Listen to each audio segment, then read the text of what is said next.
What's up, guys? Just getting some cardio in on my my motorcycle ride. It's about 7 o'clock, 7:30 in the morning. A couple of things before we get into part two while I'm waiting for people to show up. When I eat on the road, usually when I get up in the morning, I'll just have 4 or 5 of the small travel-sized yogurts. I'll drink a little bit of orange juice and a lot of water.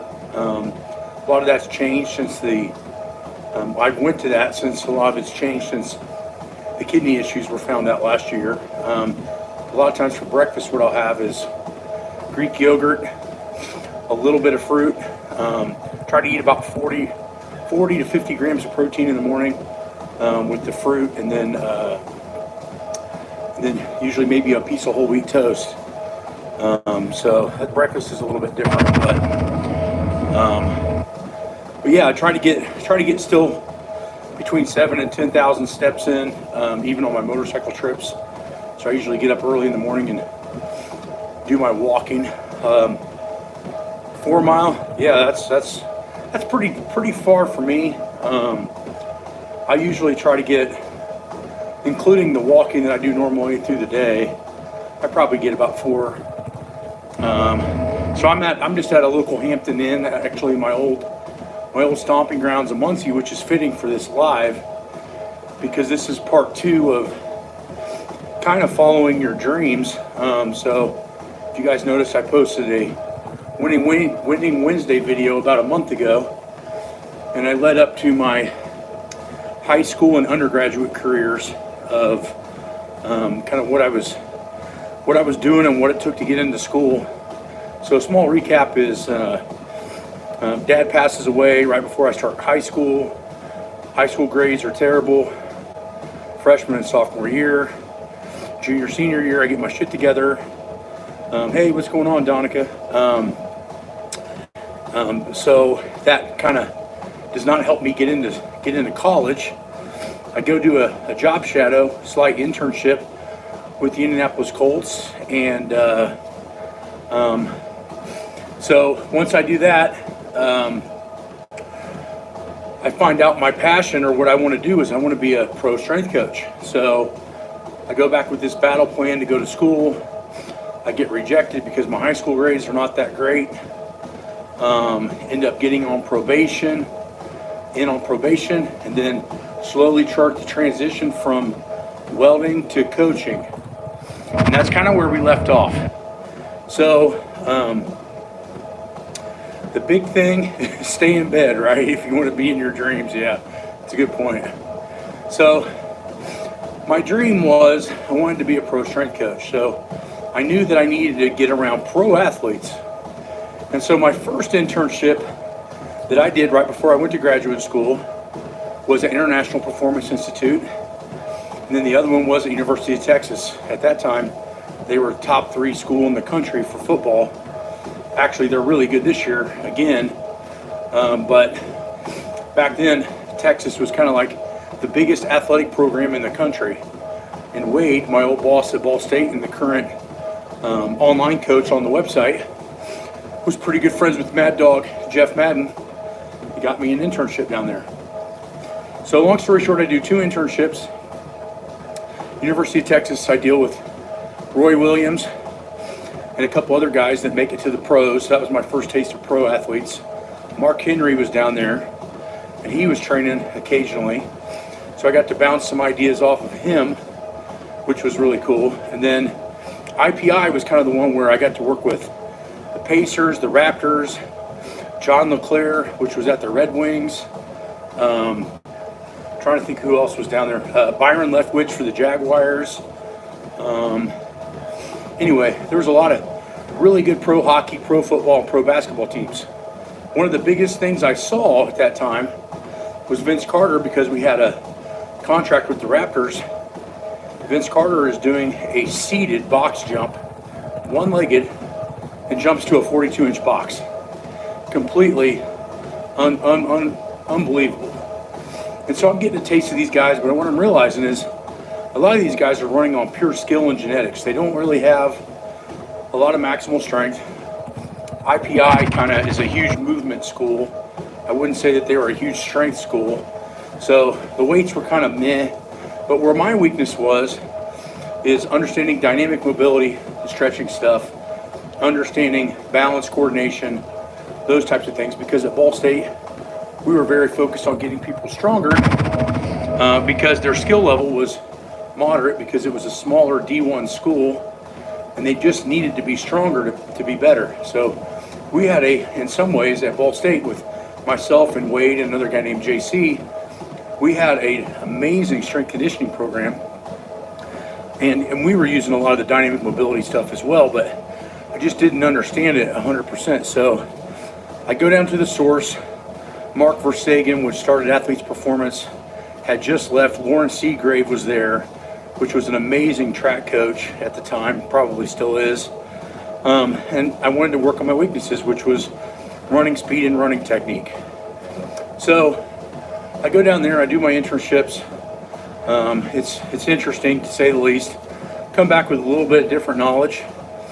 And then 2004, while I'm getting my graduate degree, so 2004 and 5, I'm finishing my master's in biomechanics.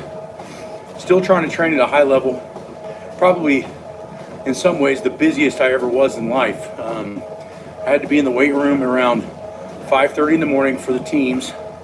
I'd get done around 8:30, go to class from roughly 9 a.m. to maybe 2 or 3 p.m., sometimes some evening classes.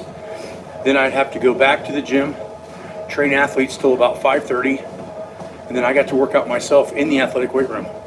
So as far as I know, I'm one of the few elite powerlifters that actually train in college athlete weight rooms, and mostly because I worked there. But I was able to shut the doors, lock them, turn the music up as loud as I wanted, and train with a small team of guys. That was the first meet. In 2004, I squat 903, which made me one of the youngest guys to squat 900 pounds, especially being enrolled in school and that much.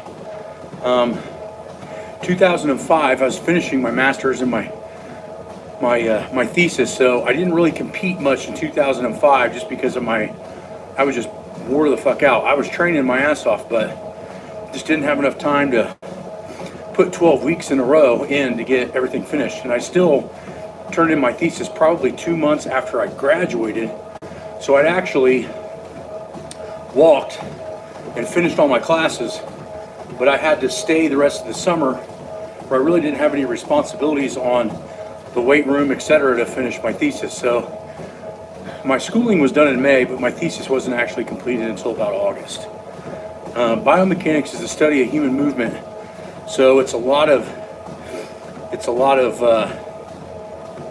study of how the body moves, ligaments, tendons, and joints, the forces applied to each moment arm, i.e. joint. We study a lot of neurological systems on how the body understands coordination and control. So it's a difficult master's degree. So long story short, I finished my biomechanics degree in 2005, about August. So once I finished, the next step was to move to Columbus, Ohio and train at Westside Barbell. And so a lot of people don't know this, but I was actually driving on the weekends in between my work schedule and my school schedule, and I would go and train with Louis from about 99 to 05 as a satellite lifter. I was one of the few that was gifted enough and strong enough that Louis allowed me to come in from 3 hours away when I could and train with the guys, and I started creating this immense information and bringing it back and using it with the athletes, i.e. bands, chains, specialty bars. Because although Wade was, in my opinion, one of the best strength coaches I had ever seen in the college level, he was, once you're a head guy at a school that has maybe 20-something teams, your ability to travel and learn new things is limited. So not to say the traditional stuff wasn't working, but I was coming back with all of this knowledge from Louis Simmons, and we were probably the first Division I school to start using the band and chain tension that's so commonly seen today. So long story short, I'm bringing this stuff back to Louis. We're working with the athletes with it with Wade. And so we were probably one of the first Division I schools to use that stuff in a scientific principle, just based on the fact that I was coming in from Westside Barbell with the one-to-one knowledge from Louis on kind of how to utilize it. And so that made it a very interesting situation, and kind of what got me into the University of Texas for an internship was because Mad Dog wanted to learn the same stuff as well. So 2000, about a month after I finished my school, 2005, finished my schooling, and I moved with like literally $800, maybe $900 in my checking account. I moved over to Columbus, Ohio. No connections other than I wanted to be a great lifter at Westside Barbell, and I wanted to see how far I could humanly push my body, because I had just given up what I felt some prime years of lifting in order for me to hopefully have a good career, in my 30s and 40s, which turned out to be absolutely right. One of the worst pieces of information that I ever got was Louis was trying to talk me out of getting my master's degree. And I'm 22, 23. Louis like, you don't need a master's degree to do this. We just need to work on getting you stronger, blah, blah. And I had on the other side, Dr. Kramer and Dr. Newton going, dude, if you want to be a legend in this field, your degrees are going to open up doors that you've never thought possible. If you are just in this to be a good lifter, then Louis is right. But if you're in this to be an amazing coach someday and to get the applications in or the looks in, if you ever want to go pro, you ever want to be at the Indianapolis Colts or Detroit Lions or Chicago Bears or anything like that, you're going to have a higher level education. So what we do is I decide to finish my degree and not listen to Louis, which kind of pissed him off, but I think deep down he kind of understood. And so I move over to Columbus about late September time. So I'm only out of my master's degree a month. I don't have really any money because I just spent it all on internships in college, and I was just starting out.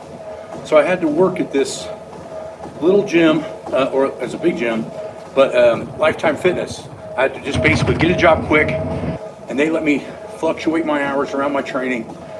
And so I work at a Lifetime Fitness, which is not an amazing career jump from getting a master's degree, right? But it was the only job I could find.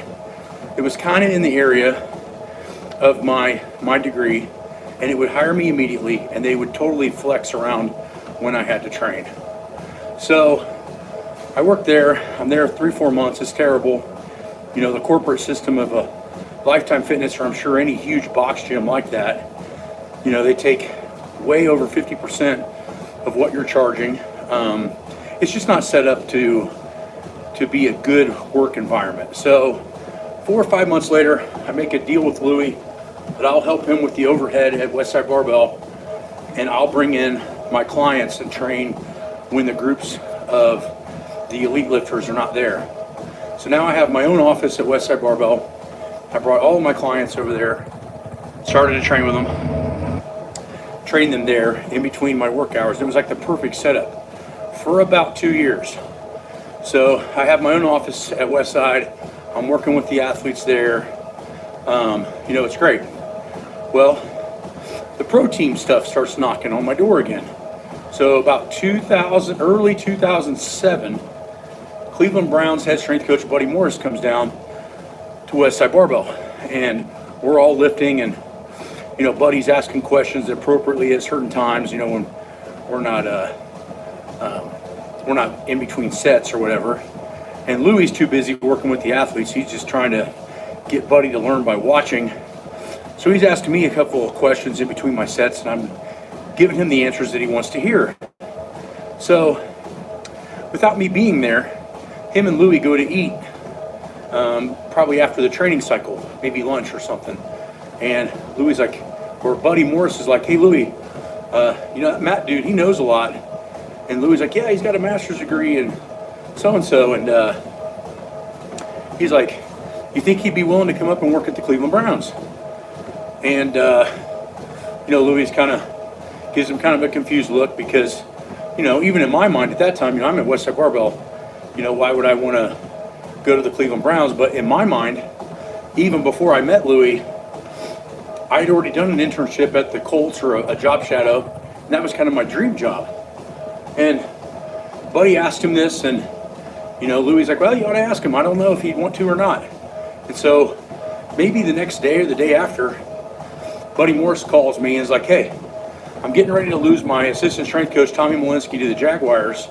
How do you feel about coming up here? And how do you feel about being an assistant strength coach for the Cleveland Browns? And in my mind, I'm like, oh shit, I just made it, right? Like, I'm only maybe a year and a half out of grad school, and I'm already getting offers for pro teams. This is amazing. So all of this stuff transpires. I'm getting the paperwork to sign to be an employee for the Cleveland Browns.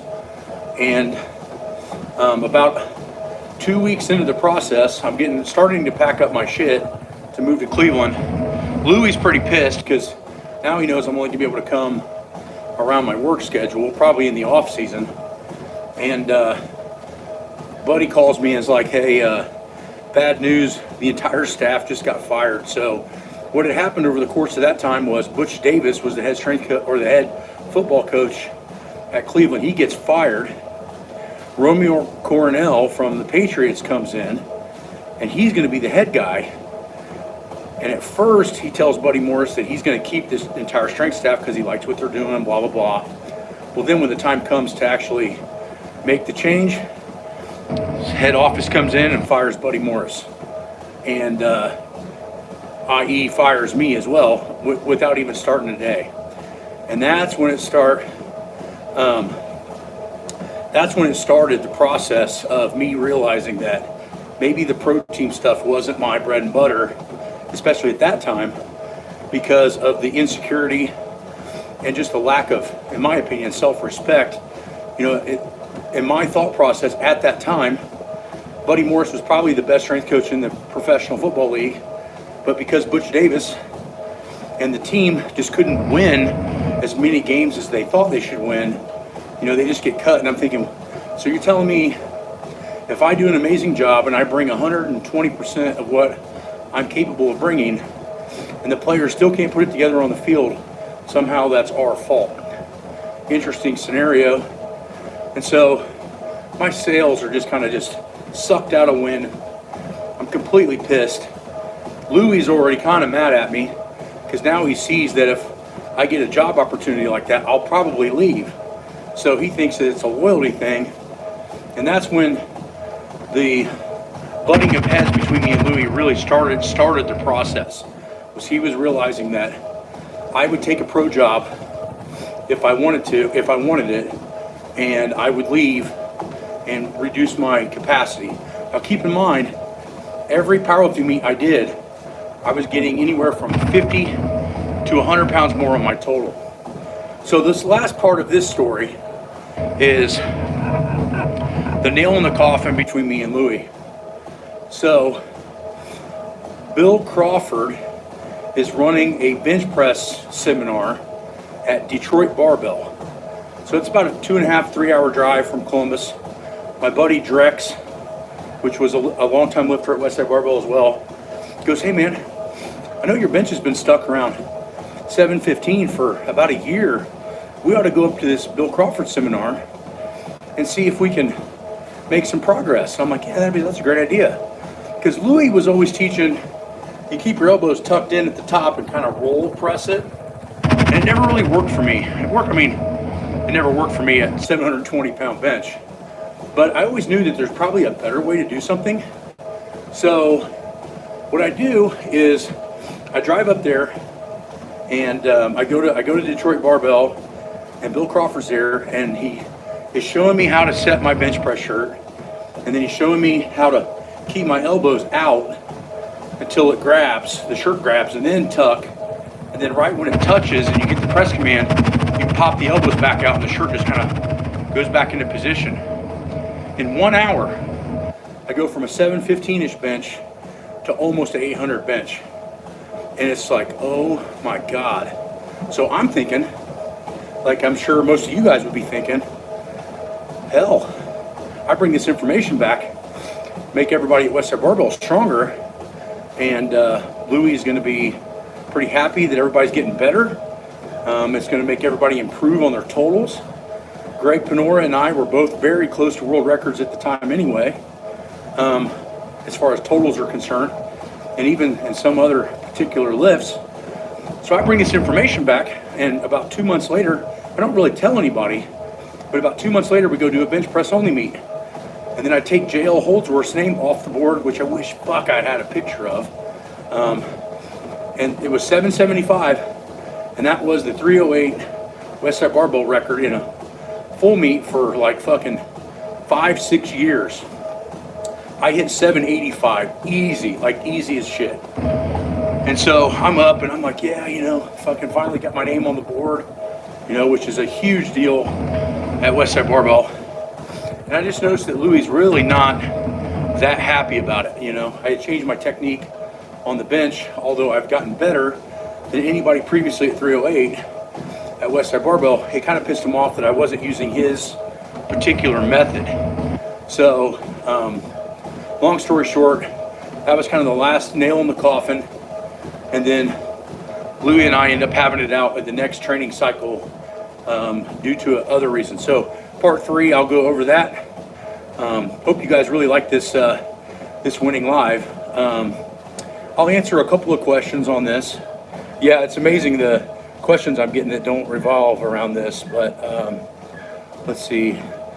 Have you ever done something super horrible that you never tell people about that eats you up inside? No, not really. I would say just, you know, my pride when I was younger, I'd say, you know, I felt like I knew so much more than most people in lifting, and I probably did. But the way I portrayed myself in that scenario was more of a self-defensive mechanism. You know, I felt like I was the one putting the hours and the time into training. I was the one learning how to do all this stuff. And the people that were a quarter of my strength were trying to argue with me about what was right and what was wrong. And I felt like it just stressed me out, because I thought, well, if I get stronger or I get smarter, I have a higher education, then the people that are arguing with me, maybe they'll just shut up and listen. And you realize that's like the farthest from the truth, right? So that's kind of one of those things I think was a huge issue, right? Yeah, telling the story, try listening to that for sure. Takes almost a week for complete recovery after all training of a movement. Why would anyone try to increase frequency? Well, you have to, full recovery is actually not the goal of training. You want to stay a little bit under recovered for super compensation. So there's going to be a book I'm going to post next week on my top tier Patreon that you might want to read, that will show you the reasoning of why you don't want absolute recovery. You want to stay a little bit under recovered optimally in order to create super compensation. Boggles my mind. People ask questions when you already made videos on the topic. Yeah, for sure. Go look at his channel, his Patreons, 100%. Yeah, I mean, if you guys got like specific questions on lifting, join Patreon. I will be more than happy to answer that. I check it 3 or 4 times a week. It kind of pays for my editing, for all of my YouTube videos for you guys to get for free. And we post a lot of special content, including workouts on that. So it's a huge deal. Nordic curls are really good if you don't have the proper equipment for those particular, like a GHR. But the advantage to a GHR is Nordic curl stops at the ground. A GHR allows your body to bend even further, making the range of motion even higher. Why am I bald? Well, my mom's dad is basically who you're supposed to get your hair genes from. He was bald at 18, so I didn't really start going bald till almost 30, so I think I did pretty well on that. Kind of toys in my building right now. Still finishing up my 70 Charger RT with the Hellcat motor. It's pretty close to being done. It's totally drivable. Just got some small things. We had to reroute or reshape the rear fender wells to fit the 305 series rear tires. For those of you which is very few. But those of you that have ever owned a second gen Charger, which would basically be a Dukes of Hazzard car, the inside fender wells have a weird shape to them that limit the tire to a 295. So if you go over a 295 width on a Charger, you'll have to reshape the inside of the fender wells because they stamped them kind of weird. They kind of have like a little divot that comes down on the outside that causes tire rub. So we basically just fixed all of that. I'm also building my dad's dream truck, which is 1992. So my dad died in 93. The 92 models is when my dad and I went to the Dodge dealership. He almost signed the papers for a Cummins diesel, which was still the old gen body style, first gen, which I love, which is what it is. And my dad almost signed the papers. My mom talks him out of it.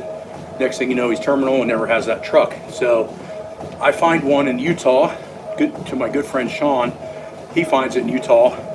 I fly out there and drive it back home, and then the process of making it my own begins.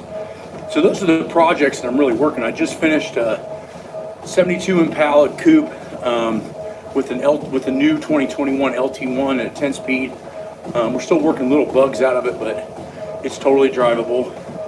Then I have a 62 Impala SS with twin turbos. It's been done for quite a while, but it's going to go back in the body shop and get some freshening up. So, all right, guys, thanks for tuning in. We're getting way more interaction than on Instagram, which is awesome. If you guys can, please repost any of the videos that you really like on YouTube. Make as many comments as you can on YouTube channel. Share those videos around. Help that channel grow. I'd really like to see it at 250,000, within the next year. I'm at like 112,000. But it's all going to come up to you guys helping me out with that channel and getting it more notoriety. I've also thought about making a kids channel for training children between the ages of like 5 and 10. Just some small, easy exercises for parents to do to ensure that their kid gets the best interaction they possibly can with trying to develop the athletes later in life. So if you guys think that kids channel is a good idea, let me know and I'll start one. We could call it Wenning Strength Kids Fitness. And it'll just be easy exercises that parents can do with marginal equipment that'll help kids, I think, develop better and smarter versus just kind of going out and just doing things that are unstructured. So talk to you guys soon.